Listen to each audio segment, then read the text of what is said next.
ഒരു ലക്ഷ്യം തീരുമാനിച്ചാൽ പിന്നെ അതിൻ്റെ പുറകിൽ നിന്ന് മാറാൻ പറ്റില്ലല്ലോ. പൊരുത്തിത്തോറ്റ സിത്താരയും പോരാട്ടം ജയിച്ച ശ്രീനിവാസും ഇപ്പൊ പരസ്പരം കൊല്ലാനുള്ള ആവേശത്തിലായിരിക്കും. ഈ അവസരം മുതലെടുക്കണം. ഞാനെന്താ ചെയ്യണ്ടേ സാർ? കാര്യങ്ങൾ ഞാൻ ടാർസനെ വിളിച്ചു പറഞ്ഞിട്ടുണ്ട്.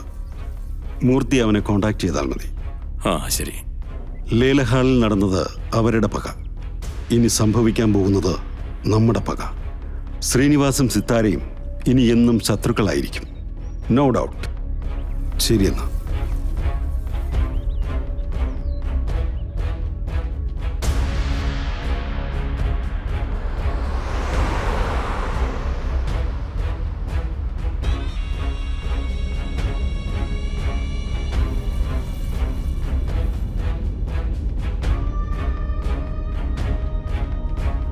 മോളെ, വലിയൊരു കാര്യത്തിൽ അച്ഛൻ ജയിച്ചതില് മോള് സന്തോഷിക്കുക അഭിമാനിക്കുകയല്ലേ വേണ്ടേ? പക്ഷെ എന്താ ഇങ്ങനെ മിണ്ടാണ്ടിരിക്കുന്നതിന്റെ അർത്ഥം?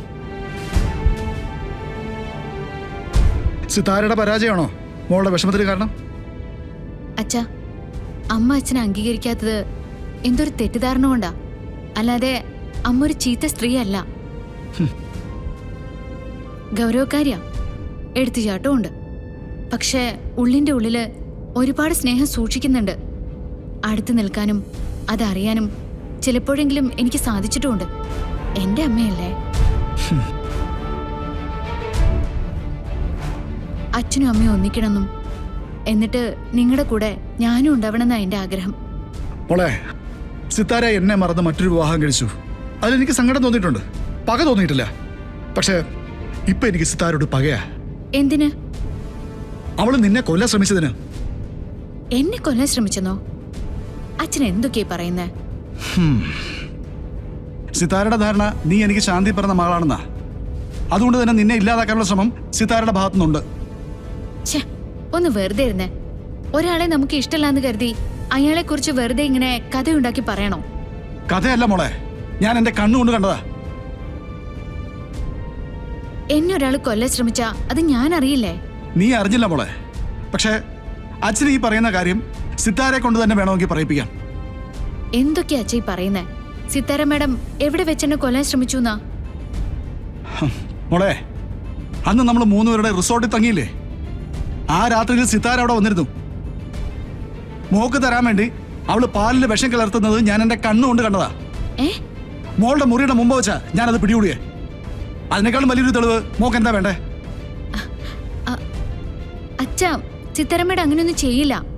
സിത്താര മാഡം തേടി വന്നത് എന്നെ ആയിരിക്കില്ല. പിന്നെ ആരാണെന്ന് പറ? നീ തങ്ങുന്ന മുറിയിൽ അവള് വന്നത്? അത് മോളെ, നീ കാണുന്നവരെ എല്ലാരും അങ്ങ് വിശ്വസിക്കും. പക്ഷേ അച്ഛൻ ആ വിശ്വാസം നഷ്ടപ്പെട്ടിരിക്കുക. നിന്റെ ജീവൻ എടുക്കാൻ വന്നവളെ ഞാൻ ഒരിക്കലും വെറുതെ വിടില്ല. നിന്നെ ഇല്ലാതാക്കാൻ നോക്കുന്നവര് എനിക്ക് ശത്രു തന്നെയാ. ശത്രു മാത്രമാ. മനസ്സിലായേ? 1-2 കൊല്ലമല്ല ഇരുമ്പഴിക്കുള്ളിൽ ഞാൻ കഴിഞ്ഞത്. 20 വർഷത്തിന് മുകളിലാ. അവിടുന്ന് പുറത്തിറങ്ങിയപ്പോ നിന്നെ എനിക്ക് കണ്ടുകിട്ടി. അച്ഛൻ ഈ ലോകത്ത് നീ അല്ലാതെ വേറെ ആരുമില്ല മോളെ. ആരെയും ദ്രോഹിക്കണമെന്ന് അച്ഛന് ഒരാഗ്രഹവും ഇല്ല. പക്ഷെ അച്ഛനെ തേടി ഒരുത്തി വന്നാ അവളെ ഞാൻ വെറുതെ വിടുകയില്ല.